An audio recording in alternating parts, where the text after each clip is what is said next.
राधे राधे, जय श्री कृष्ण। दोस्तों, किशोरी क्रिएशन से मैं सपना शर्मा आप सभी का हार्दिक स्वागत करती हूँ आपके अपने चैनल पर। दोस्तों, मैं मेरे चैनल पर जो है ज्येष्ठ मास महात्म्य में डाल रही हूँ। अब तक के 4 अध्याय जो है मैंने मेरे चैनल पर डाल दिए।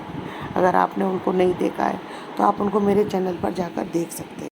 पूजा पाठ से संबंधित सारी कथा कहानियाँ जो है मैं मेरे चैनल पर डालती हूँ। आप उनको मेरे चैनल पर जाकर अवश्य देखें। आइए सुनते हैं ज्येष्ठ महात्म्य का 5वां अध्याय। भीष्म ने पुलत्स्य से कहा कि ब्रह्मा जी के मन में जो है संसार रचने की बात कैसे आई। यह सुनकर ऋषि भीष्म से बोले कि मनुष्य की सभी भाव शक्ति ज्ञान गव्य और अचित्य है। ब्रह्मा की सृष्टि उनके ही उपचार से उत्पन्न हुई है। ब्रह्मा तो नित्य है, लेकिन सृष्टि जो है उनके उपचार से ही उत्पन्न मानी जाती है। ब्रह्मा का सबसे पहला कार्य परिमाण स्वरूप बताते हुए पुलत्स्य ऋषि ने कहा कि 60 घड़ी मनुष्य एक दिन रात होता है। 15 दिन रात का एक पक्ष 2 होते हैं। एक तो शुक्ल पक्ष होता है और एक कृष्ण पक्ष। दोनों पक्षों से मिलकर जो है एक मास होता है। इसके उपरांत 6 मासों का एक अनय 2 अनय होते हैं, एक उत्तरायण और एक दक्षिणायन। इन दोनों अयनों का एक वर्ष होता है। मनुष्यों का एक वर्ष, देवताओं का एक दिन और एक रात होता है। और इस तरह एक सहस्र वर्ष, सतयुग, त्रेता, द्वापर और कलयुग आदि 4 युग होते हैं। ये इन 4 युगों की एक चौगुनी होती है और इसके परिणाम में ब्रह्मा का एक दिन होता है। ब्रह्मा के एक दिन में 14 मनु होते हैं। जितने परिमाण दिन में होते हैं उतने ही परिमाण की रात्रि होती है। इस तरह 365 दिन रात का उतना एक वर्ष होता है और ऐसे 500 वर्ष की उनकी अवस्था कही गई है। इस गणना से अब तक उनकी आयु का एक ही वर्ष व्यतीत हुआ है। ऋषि से भीष्म ने पूछा कि आप यह बताने का कष्ट करें कि सृष्टि की उत्पत्ति जो है कैसे हुई।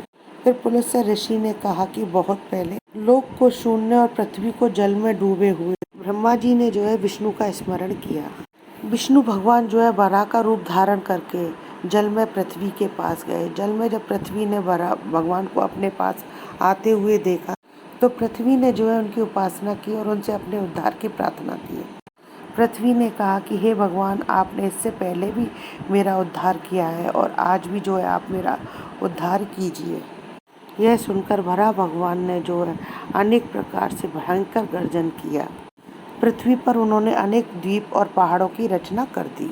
इसके बाद उन्होंने ब्रह्मा से पराकृत, विकृत और नवविध सृष्टि की रचना करने के लिए कहा। यह सुनकर भीष्म ने इस वर्णन को विस्तार से जानने की जो है इच्छा प्रकट की।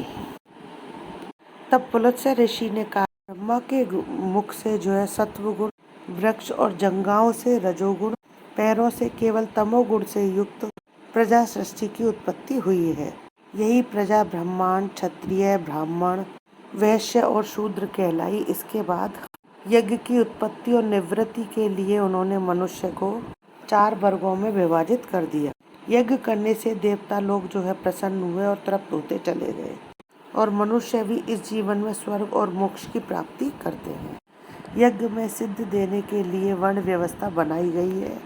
ब्रह्मा ने यज्ञ आदि करने की सृष्टि से संरचना और व्यवस्था, उसके बाद उत्तम रूप से निवास करने की सृष्टि की है।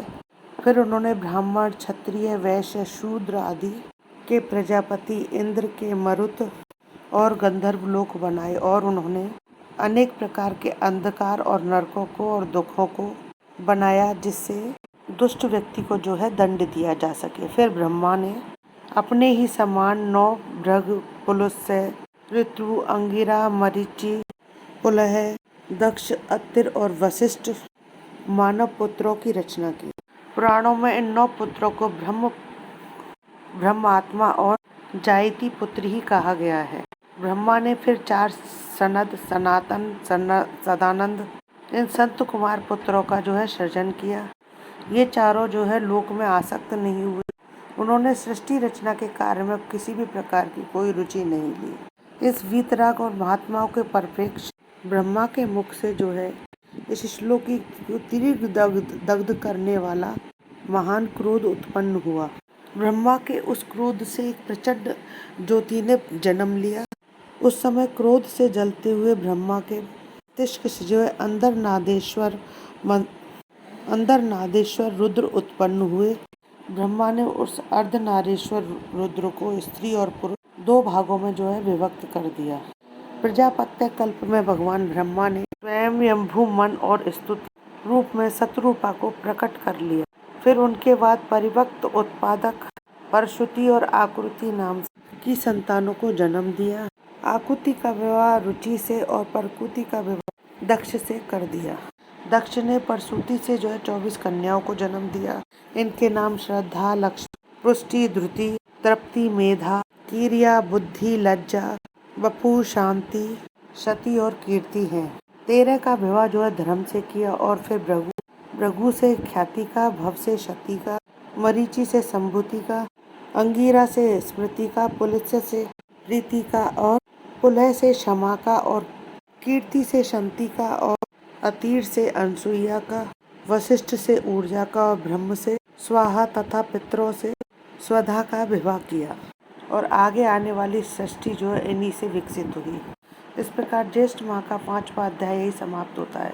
दोस्तों, यदि आपको मेरा ये वीडियो पसंद आए तो प्लीज़ मेरे वीडियो को ज़्यादा से ज़्यादा लाइक और शेयर करें। यदि आप मेरे चैनल पर नए हैं तो चैनल को सब्सक्राइब करना ना भूलें। पास ही में बेल आइकन को दबाएं जिससे मेरे आने वाले हर नए वीडियो का नोटिफिकेशन आपको मिल जाए। जय श्री कृष्णा दोस्तों।